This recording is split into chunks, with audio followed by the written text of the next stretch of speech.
Que hoy tenemos una invitada especial. Vamos derecho a conversar. Beatriz Arlo, muy buenas noches. ¿Cómo estás? Gonzalo te saluda. ¿Qué tal, Gonzalo? ¿Cómo estás? Bien, hacía rato que tenía ganas de conversar con vos, hacerte algunas preguntas. Es difícil escapar de la coyuntura, Beatriz, y estamos en una semana caliente, porque la verdad que la Argentina no te suelta, y está por definirse esta cuestión de las clases, y quería pedirte una mirada sobre el escenario, una mirada en general de lo que estás leyendo sobre lo que pasa entre ciudad, provincia y nación con las clases en el medio de la conflictividad. Es difícil tener una mirada si uno no está participando realmente en el espacio mismo donde se toman las resoluciones. Yo, si me preguntas mi opinión, soy de las personas que piensan que las clases deben continuar, que eso es de los últimos espacios que no pueden perderse, sobre todo porque cuando se pierden son los que menos tienen, los hijos de los más pobres, los que se ven más perjudicados, no solamente en el presente, sino en el futuro. En el presente porque no pueden ir a la escuela, no pueden comer allí cuando comen en la escuela y no pueden recibir asistencias que quizás no encuentren en sus hogares. Y en el futuro para todo el mundo, porque perder un año de formación como se perdió el año pasado y seguir perdiéndolo hoy es terrible a la edad que estos chicos y adolescentes tienen. Nosotros no dudamos de que existe la pandemia y que la situación es muy grave, pero sí sospechamos y nos hace ruido, nos parece que, nosotros, la gente con la que yo converso a menudo, que nos parece que cayó en el medio del debate político, en el medio de la grieta política. Hay como muchos elementos en la superficie como para sospechar eso al menos. A mí la idea de grietas no me gustó nunca. Lo que hay acá son diferentes opiniones, como en casi todos los países del mundo, sobre cómo debe encararse esta situación. La Argentina es un país que tiene un sistema político mucho más contencioso y conflictivo que los alemanes o los franceses, digamos, o los españoles, o los uruguayos, o los chilenos. Nuestro sistema político tiende a la conflictividad, lo cual no quiere decir que haya una grieta, porque yo no veo que se pueda hablar de grieta cuando se discute un tema que es un tema fundamental, en el cual hay personas e instituciones que piensan que los chicos no deben ir hoy a un lugar que puede ser de contagiosidad, piensan que puede ser de contagiosidad, como en la escuela, y otros que piensan que la escuela no es un lugar donde se puedan contagiar y además es un lugar esencial para su futuro. Decir que hay una grieta ahí me parece que es abusar de las palabras. Incluso cuando uno dice que hay una grieta entre el PRO y el justicialismo, que hubo una grieta entre el PRO y el justicialismo, también era abusar de alguna manera de las palabras. Pero hay pelea política, o sea, eso es más allá. Hay conflicto político, porque además usamos siempre porque usamos siempre palabras bélicas, hay pelea política. Hay conflicto político, sin duda, y con instituciones que o tardan mucho tiempo en resolver ese conflicto, como puede ser el Parlamento, o como la Corte Suprema, que en algunos casos se abstiene de tomar ese conflicto como un conflicto que caiga dentro de sus responsabilidades jurídicas. Beatriz, vos quedaste involucrada, no sé si es la palabra correcta, pero o la formulación correcta, pero en el vacunatorio VIP, no sé si queriendo o sin querer, terminaste, digamos, teniendo un rol preponderante en toda la cuestión. Y también me parece que ahí hubo como conflicto político, más allá de la cuestión en sí del vacunatorio. Sí, hubo más bien un conflicto ideológico en ese caso, en el caso que a mí me tocó analizar en la prensa, hubo más bien un conflicto ideológico, es decir, qué derecho tenemos los intelectuales porque seamos importantes o porque nos consideremos importantes o porque algunos nos consideran importantes, qué derecho tenemos esos intelectuales a saltear lugares en el orden en el cual fuimos o íbamos a ser vacunados. Claro. Ese conflicto, más que político, es un conflicto ideológico, es un conflicto, yo diría, ético, más que político. ¿Te arrepentiste de haber denunciado todo lo que pasó, de haber activado, digamos, la tecla de todo lo que se desató después o no? Mira, yo no me siento responsable de las reacciones extremas que puede haber en los opinadores y en quienes tomaron partido en ese conflicto. Yo de lo que me siento responsable de lo que escribí. Claro.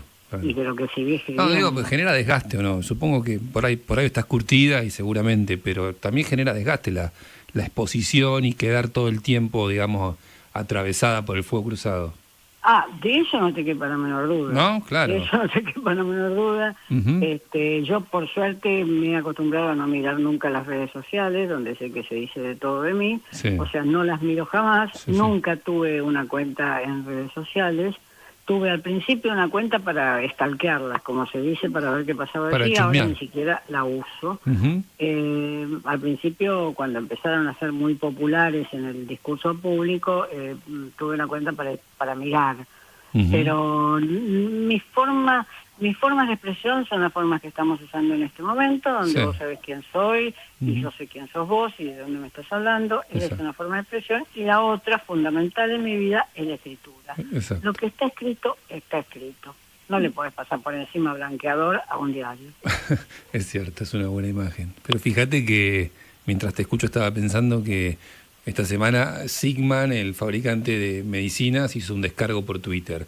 Alberto comunica por Twitter alguna confrontación que tiene con Larreta. Las redes sociales finalmente se convirtieron en una especie de escenario que no lo podemos soslayar. También es cierto que es un lugar de comunicación. Es un lugar de comunicación sin duda. También de toxicidad, ahora, si políticos con gran responsabilidad eligen ese lugar, que es un lugar breve y siempre muy caliente, es un lugar hot, si eligen ese lugar, yo creo que se equivocan.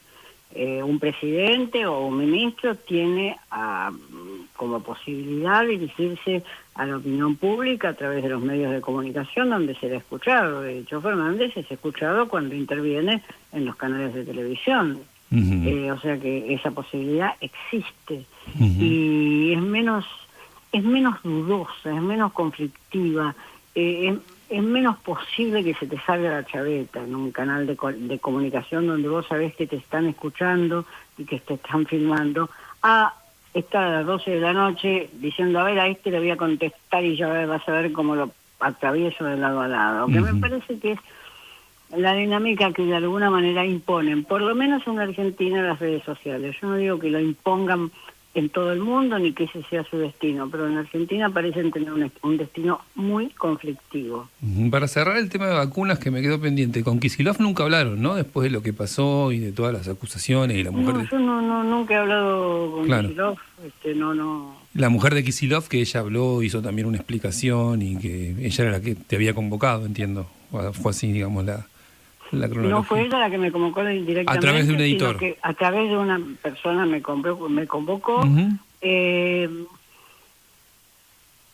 Yo había dicho todo el tiempo, antes de que me llegara la atención médica, había dicho todo el tiempo que no me iba a vacunar y que si alguien me ofrecía la vacuna, primero esa persona iba a tener que explicar frente a un fiscal por qué me la estaba ofreciendo a mí y no al que estaba en la lista de prioridades por enfermedad preexistente, por edad o por lo que fuere. Lo había dicho, lo había avisado eso. Yo creo que de todas maneras es complicado ser la mujer de un gobernador. Hay mitos que rodean las esposas de los políticos importantes, hay mitos argentinos que rodean a las esposas de los políticos importantes que piensan y tienen todo el derecho de pensarlo, después lo que hacen uno tiene todo el derecho de juzgarlo, pero que piensan que la mujer de un presidente o la mujer de alguien importante en política tiene que usar ese lugar para intervenir a favor de las ideas que tiene. Y yo creo que hay que intervenir a favor de las ideas que uno tiene cuando uno tiene por sí mismo ese lugar. Qué rol indefinido de las mujeres de los presidentes, ¿no? Estoy pensando ahora en las últimas... Bueno, si sos muy carismático y muy inteligente, sí, y no necesitaste ir a la Facultad de Filosofía y Letras para ser ni carismático ni inteligente, como es el caso de Eva Perón, podés dejar una marca en la historia absolutamente inolvidable. Exacto. Pero bueno, es una sola. tenés que ser muy inteligente, no tiene que ver con tu cultura, Claro. ni con tus modales, sino que tiene que ver con tu inteligencia política. Y la inteligencia política a veces nos puede llegar a resonar como es la inteligencia deportiva. Vos sabés que se nace con ciertas cualidades para ser un gran deportista, ¿no? Sí. Todos podemos aprender a jugar al tenis, todos los pibes pueden aprender a jugar al fútbol, pero hay algunos que se distinguen casi de inmediato. Completamente. Entonces tenés que nacer con esas condiciones para pasar de no haber hecho política nunca en tu vida a empezar a hacer política después de los 40 años. Claro. Tenés que tener condiciones fuertes de formación política. Me quedé con eso que decías, con una imagen que mencionaste recién, Beatriz, que es la de un tipo que es el presidente de la nación y está en algún lugar, en un cuarto cerrado, con su teléfono, acribillando de mensajes a alguien por WhatsApp o por Twitter, confrontando por Twitter, y me parece que rebaja mucho la figura presidencial, digo, esa idea. No porque la digas vos, me parece que... ¿quién es Alberto Fernández entonces hoy? Bueno, Alberto Fernández es el presidente y yo no me interrogo sobre su subjetividad. La verdad que me interesa poco su subjetividad, lo que me interesa es que se comporte como un presidente. Cómo se comporta el presidente de Uruguay, cómo se comporta el presidente de Chile, me interesa que se comporte como un presidente, es decir, con la mesura y la reflexión con que se comporta un presidente. Pero Ya bastantes acelerados estamos todos con la pandemia para agregarle la aceleración de quien gobierna la República. Bueno, esta semana Alberto Fernández tomó una decisión intempestiva que parecía, y cuando se le pidieron elementos estadísticos que justificaran sus argumentaciones, no los ofreció y tomó la decisión de intervenir en una autonomía provincial como es la ciudad de Buenos Aires. Pareciera que es una persona que también por momentos puede llegar a perder los estribos. Ahí no hay mesura presidencial, pareciera. Sí, ahí puede no haber mesura presidencial. También puede haber que se está iniciando una competencia política que tiene como primer horizonte chico, reducido, las elecciones que van a suceder este año, supongo, y espero y quiero creer, pero que tiene también la sucesión presidencial. Vos sabés que los presidentes llegan y empiezan a pensar en la sucesión presidencial al día siguiente, en ellos mismos como sucesores o en quién podrá ser sus sucesores. Bueno, tienen también la sucesión presidencial en su horizonte, dado que no se trata de cualquier gobernador de un distrito federal, sino que se trata de Larreta, que es conocido que tiene legítimas ambiciones de concursar en lo más alto los cargos en una elección. Exacto, o sea, vuelvo al punto, pareciera más una decisión política que sanitaria la de suspender las clases en la ciudad. Bueno, yo no quisiera borrarle la dimensión sanitaria, porque estaría presuponiendo que Fernández no la tomó en cuenta o la tomó en cuenta muy en quinto o en 10º grado. Yo lo que digo es que está también la competencia política existe hoy. Y yo te diría que incluso que la pandemia lograra borrar hasta la competencia política, no me parecería una buena noticia. La competencia política, mientras se resuelva sin complicarle la vida a los ciudadanos, me parece bien. No, y lo de Alberto, que yo te preguntaba qué es Alberto Fernández, porque me lo imaginaba como una especie de escala en un proyecto mayor de poder, de retorno del kirchnerismo al poder, una especie de paréntesis. Pero no sé cómo lo ves vos. Bueno, yo creo que el kirchnerismo tiene una parte importante en el poder a través de la vicepresidenta. Sí.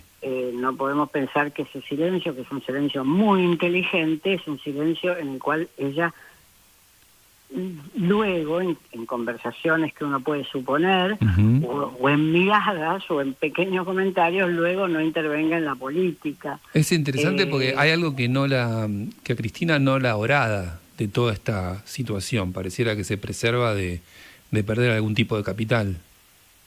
Bueno, por supuesto, eso marca su inteligencia. Si la gestión cotidiana de la política no te obliga a ocuparte de la pandemia, te quedás en tu casa y listo. Te quedás en tu casa quiero decir, no actuar en política y listo, eso habla de su inteligencia. No complicarse hoy jugándose por ninguna de las salidas o por ninguna de las soluciones o por ninguna de las estrategias que plantea la pandemia. Claro. ¿Y qué le pasa a la clase política argentina frente a todo esto? Hoy conversaba con Marcos Novaro sobre un proyecto de formar una coalición por fuera del peronismo, de intentar una especie de pacto, de acuerdo, de continuidad política, y además me parecía raro, me parecía llamativo, porque el peronismo como que entorpecía cualquier idea de pensar el futuro. ¿Qué le pasa a la clase política argentina? Hubo varios intentos, incluso de políticos de origen peronista, de armar alternativas que no excluyeran al peronismo, pero que no tuvieran al peronismo en su dirección. Sí. Uno de esos intentos fue la de La Baña. Exacto, sí. Un intento al cual confluyó también Margarita Stolbizer, que también está pensando en esa dirección hoy. El peronismo es el gran... Es como una piedra que vos tenés en el centro de la plaza, y esa piedra parece deseable para casi todo el mundo e indispensable para muchos. Y no te la puedes quitar de encima, no la puedes obviar. Bueno, algo habrá sucedido en los gobiernos posteriores que tampoco pudieron presentar ante la sociedad reemplazos o alternativas que modularan esa hegemonía que como oposición tiene el peronismo cuando es oposición. Pero digo, toda alianza que busca disputar poder en la Argentina necesita una pata peronista. No conozco en mi historia. Eso no cabe la menor duda y lo dicen las estadísticas electorales. Cuando se analiza el voto, eso queda claro, no cabe la menor duda. La cuestión es que no se resuelto todavía cómo se busca a esas voluntades que votaron peronismo y se encausa alguna alternativa que es la llamada famosa tercera vía. Yo creo que eso es lo que tuvo La Baña en la cabeza en un determinado momento, lo que tuvo Margarita Stolbizer en un determinado momento, y creo que lo vuelve a reciclar ahora, pero es un dilema que no hemos podido resolver. No se puede resolver. Somos un país posiblemente, dividido se nota, no sé si es la palabra, pero que se hace cada vez más chico. Digo, ahora que está toda la disputa global por la vacunación, estoy en el escenario de que las potencias se quedan con la mayoría de las vacunas, que los países emergentes se quedan ahí en la lista de espera, y que estamos medio como, se nota un poco más que estamos más colgados del mundo o fuera del mundo. ¿Qué imagen tenés de la Argentina? Bueno, la Argentina, vos lo sabés tan bien como yo, es el país 15 del mundo comenzando desde abajo. Claro. Por tanto, conseguir las vacunas implicaría gobiernos y intervenciones burocrático-políticas muy eficientes y sobre todo muy tempranas, es decir, adelantarse a los momentos de venta o de reparto de esos insumos que son indispensables. Pero nosotros somos críticos con el gobierno porque se demora la vacunación. Digo, y el gobierno nos responde, bueno, las potencias se quedan con las vacunas. No es una mentira, ¿eh? No, claro. Digo, claro. No es una mentira. Digo, el periodismo es crítico, por lo menos el periodismo que yo represento. Somos críticos, le exigimos al gobierno que acelere con la vacunación, que la gente está esperando y vemos falencias en la gestión de los acuerdos, de los negocios. Pero nos devuelven esta respuesta, es una respuesta de Bisotti. Bueno, no es una mentira, aunque uno podría decir qué pasó con el episodio de Ginés González García, claro, que al parecer estaba por firmar con una de las compañías que fabricaba vacunas, pero que no le gustó una palabra que aparecía en ese contrato, claro, y él se negó a firmarlo. Uno podría decir, bueno, los historiadores, porque nosotros no podemos saberlo, Ginés no te lo va a contar hoy, y Bisotti tampoco, porque estaba en la oficina de al lado, claro, o sea que a lo mejor escuchó, sí.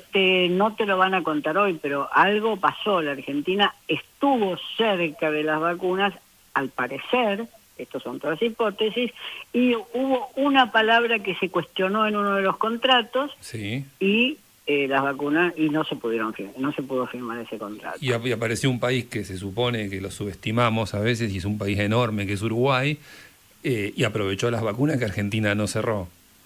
Sin duda. De todas maneras, uno puede decir la cantidad de vacunas. Uruguay tiene gobiernos muy razonables y racionales siempre. Claro. Pero además la cantidad de vacunas que Uruguay necesitaba era bastante menor que las que necesitaba Argentina. No así Chile, que Chile, claro, es un país bastante más grande y bueno, está vacunado. Hace 2 meses yo recibí una carta de un amigo que se exilió en Chile de la dictadura argentina y allí se quedó muy contento y me dijo, ya estoy vacunado, estoy bien, está vacunado toda mi familia, está vacunado el hijo de mi mujer. No me dijo que habían vacunado al gato, pero le faltó poco. Sí. Pero entonces es un poco de falla de gestión política porque no hay respuestas, hay cosas que no son claras, pero también está el contrapeso global, ¿no? El escenario de que desnuda que somos un país chiquito y que a veces creemos que somos más grandes de lo que somos. Yo creo que hay frases que hay que expulsar para siempre de nuestro vocabulario público. Dale. Por ejemplo, que la Argentina va a volver al lugar que merece. Claro. No la digamos porque nos va a traer peor suerte. Es cierto, pero vivimos pensando eso. Culturalmente somos un poco eso. ¿Cuándo vamos a volver a ser lo que fuimos? Son muchas décadas en las cuales la frase se repitió. Hasta políticos de la sensatez de Alfonsín la repiten creo que en su discurso de la sociedad rural, al comienzo de su carrera pública, fuera del radicalismo, ya como presidente de la nación. O sea que esas frases se repiten, quedan incrustadas y pasan de la memoria histórica al uso que el presente hace de esa memoria. Y yo creo que lo que hay que inculcar hoy es que somos un país muy chico, muy poco importante, no digamos menos importante. Tenemos el gran vecino latinoamericano que es Brasil. Sí. No digo que gestione mejor todos sus problemas que la Argentina, ni que los gestione peor. Lo que digo es que es el gran vecino latinoamericano, el país que se menciona en toda Europa cuando se menciona América Latina. Mientras que a comienzos del siglo XX, y ahí quedamos fijados como si hubiéramos nacido todos en 1900, a comienzos del siglo XX el país mencionado era la Argentina. Sí, totalmente. Ahora, yo tengo 44 años, voy a cumplir. Soy casi, te diría, un hijo de la democracia, nací en plena dictadura, en el comienzo de la dictadura, y me cuesta reconocer los momentos virtuosos de mi historia, los momentos políticos virtuosos de mi historia, los momentos en que este país fue próspero en los últimos 40 años. Para vos, ¿cuál sería, digamos, el segmento de estos últimos 40 años en que la Argentina fue un país de alguna manera razonable, con cierta movilidad social? No sé, digo, ¿cuál sería el momento más virtuoso? Yo creo que el comienzo del siglo XXI, con el gobierno de Duhalde, ministro Labaña, y los primeros 2 años o 3 de Kirchner, que además se vio favorecido con el precio de las mercancías que la Argentina exporta, entre ellas la soja, y que después terminó con el conflicto que conocemos sobre la soja. Pero yo creo que en ese momento parecía que volvíamos a sacar la cabeza fuera del agua, que ya nos habíamos cansado de nadar y que volvíamos a sacar la cabeza fuera del agua. Yo diría el gobierno Duhalde, brevísimo, y los 2-3 primeros años de Bueno, mucho le achacamos al kirchnerismo que durante el tiempo en que tuvo la oportunidad de generar riqueza la dilapidó en negociados, corrupción. ¿Esa lectura la haces así? ¿Se dilapidó ese momento de crecimiento, pensás? La verdad que yo no soy una experta para decir que se puede dilapidar toda la riqueza que puede producir un país como la Argentina en negociados y corrupción. Me tendrían que explicar bien cómo es eso. La corrupción lo que impide es gobernar bien y tomar buenas resoluciones, sin duda.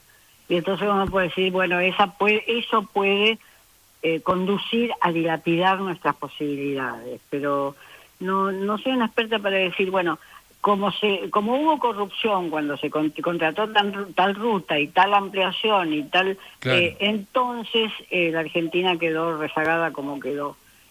Yo creo que el conflicto de mediados de la década del 90, ese fue un conflicto profundo y fue un conflicto local, un conflicto en que yo diría no existió corrupción, sino que existió lucha de intereses, lucha fuerte de intereses, y que no se resolvió, y que la Argentina, si vos me preguntás, yo te diría, la Argentina no sabe resolver bien, como otros países, sus conflictos de interés. Claro. Por último, Beatriz, ¿te duele la cultura incipiente? Porque hablaste de exilio recién y me quedó picando. ¿Te duele esta cultura incipiente de las generaciones que quieren irse del país porque esto no va más? Que piensan que esto no va más. Todos somos nietos o bisnietos acá en este país, todos somos hijos, somos nietos o bisnietos de inmigrantes que llegaron porque para ellos no iba más en su país de origen, ya sea porque lo perseguían, porque eran judíos, ya sea porque en esos países que hoy son países prósperos, como puede ser el caso de regiones españolas o regiones italianas, no tenían el mínimo bienestar ni la mínima posibilidad de desarrollo educativo para sus hijos que sabían que iban a encontrar en la Argentina. Todos somos hijos de esa inmigración, o sea que a mí la inmigración no me pone ni melancólica ni nostálgica. Si mi abuelo era un gallego que vino semi-analfabeto de Galicia y de sus 8 hijos, 5 fueron directoras de escuela y 3 fueron abogados en 1900, digo, esa inmigración se justificaba y eso ya hoy no es posible, no digamos ser director en la escuela ni abogado, sino con salarios y puestos más mediocres si querés, y bueno, que esté la idea de zarpar, de irse hacia alguna otra parte. Si la Argentina es el país 15 del mundo, no tiene la capacidad de retención que tuvo como capacidad de llamado a comienzos del siglo XX, que era 15 del mundo, pero empezando desde arriba. Claro. Es lamentable, 15 desde atrás, claro. Éramos 15 desde adelante y ahora somos 15 desde atrás. Bueno.